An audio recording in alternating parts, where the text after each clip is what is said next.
We think that our lives are stable at some point in our life. I don't know if it's in your 20s or 30s or 40s or whatever decade, but it's not true. I mean, you're evolving every day. Your body's changing every day. It does what you give it to do, whether it's eating or physical activity or things you believe in or things that inspire you. I'm trying to look at all these life experiences and bring them together into whatever I'm doing today, which happens to be work with a foundation that bears my name and my migratory bird work. That it requires all levels of the thinking skills that I've developed over time. So migratory birds, what are you learning, or what are you? I just felt after my space flight, it was really important for me to try the best way I could with the skill set that I had and the interest that I have, to try to paint that kind of picture that I saw. I saw the Earth as a planet, and we learned about it in school. But honestly, when I saw it in reality that it is a planet, I mean, there's just no getting away from it. I just wanted to come back and say, this stuff is really, really special we've got here. So it got me interested in looking at flight, which was always my love, and then looking at how astronauts are able to glide across international borders the way birds do, and how astronauts cannot see, even in the orbits they make, the full migratory corridor of endangered species. My first project was the landscapes of the national parks. So I decided that I would go across Canada after my flight. After my space medicine research had reached the point where someone else could carry it on, I left academia in 1998, and I just packed up my large format cameras, 4x5 view cameras with bellows on, and a couple of other high-end cameras, and went and did all the national parks in Canada as they existed at the turn of the millennium. So I was wondering if you've ever gone under the ocean, or if you do, it must be similar to space in some ways. Yeah, it's. I used to. One of the things that I did for the space program is that I had to get my PADI certificate to get the underwater diving stuff, because part of the bailout training is you're underwater and you have to be able to feel comfortable. Some of the space training involves being in a pool. And I think it was Buzz Aldrin that first did it. He said, you can free float in the water. We should be doing some of the training for some of this spacewalk stuff in a pool situations. Now it's like big time. They've got mock-ups of the space station in there, and they have very choreographed stuff. And when I was training for my space flight, we had an experiment on disorientation. And nothing like getting into water to disorient you up, down, or backwards or forwards. And we were put in this tank at the Defense and Civil Institute of Environmental Medicine up north of the 401 there in Downsview. And they had put it was a big, well, I'd say a tank. It wasn't like we're in a tank. It was like a swimming pool tank, but very deep. So at one end they had this target, and they brought us in to this tank each individually. And they had us neutrally buoyant. So in the middle of this tank, we had no perception. And then they would tell us to close our eyes and point to a target.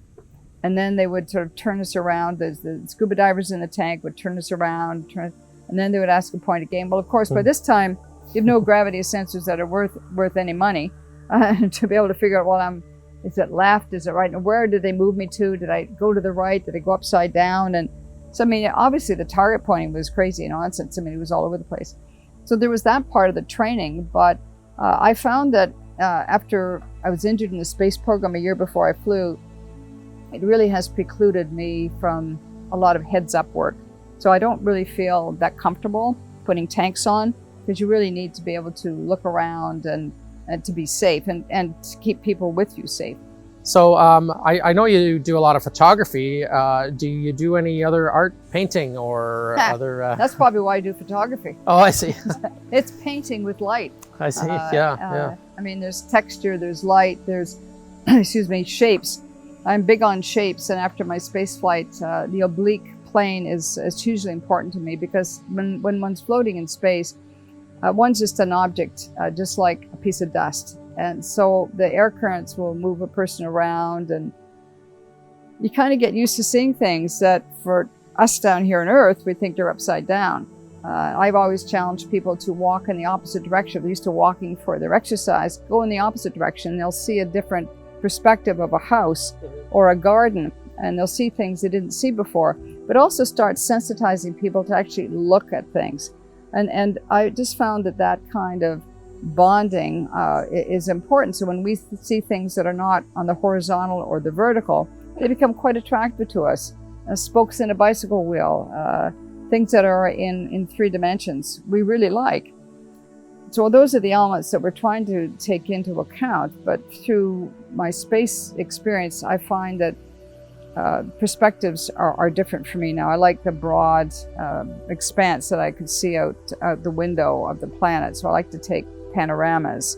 Or if I'm dealing with some greens, I like looking at cascading greens. That is not just a plant here and a plant there and a plant here.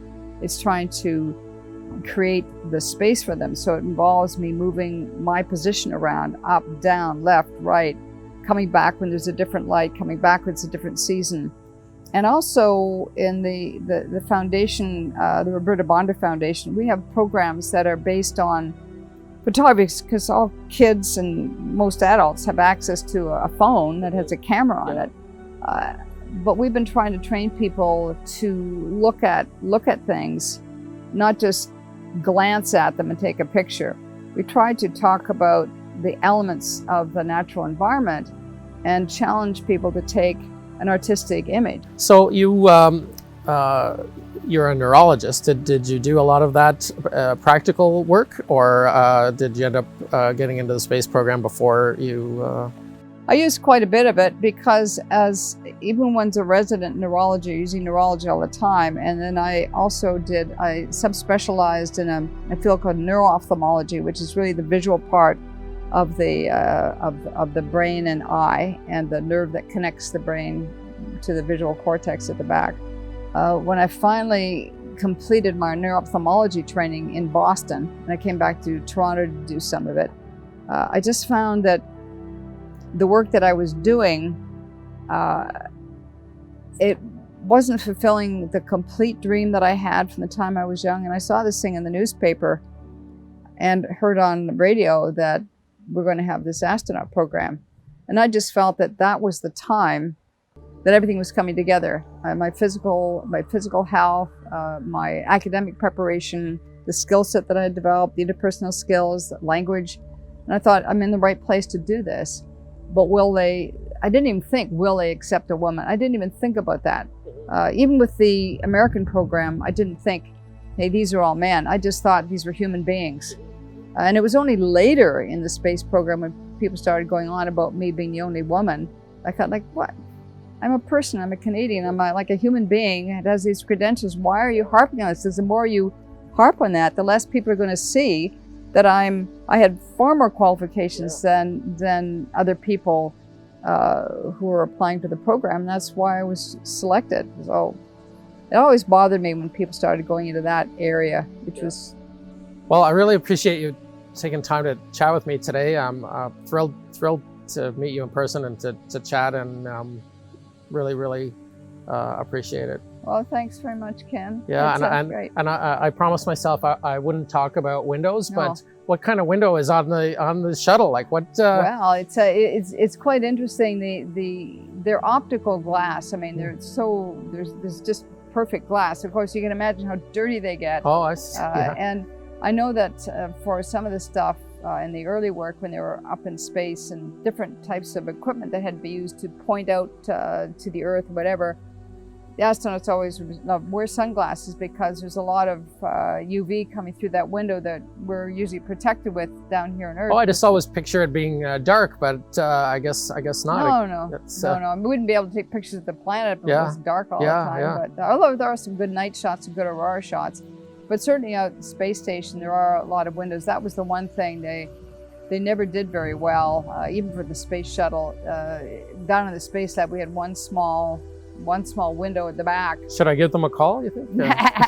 Too late for the shuttle, but space station, they've got a big thing called the cupola, which actually gives a much bigger view. We used to only be able to see like 1,200 kilometers out the window, but now they can see pretty much a nice, a much wider view of the planet than we could before, especially now with all these cameras they've got.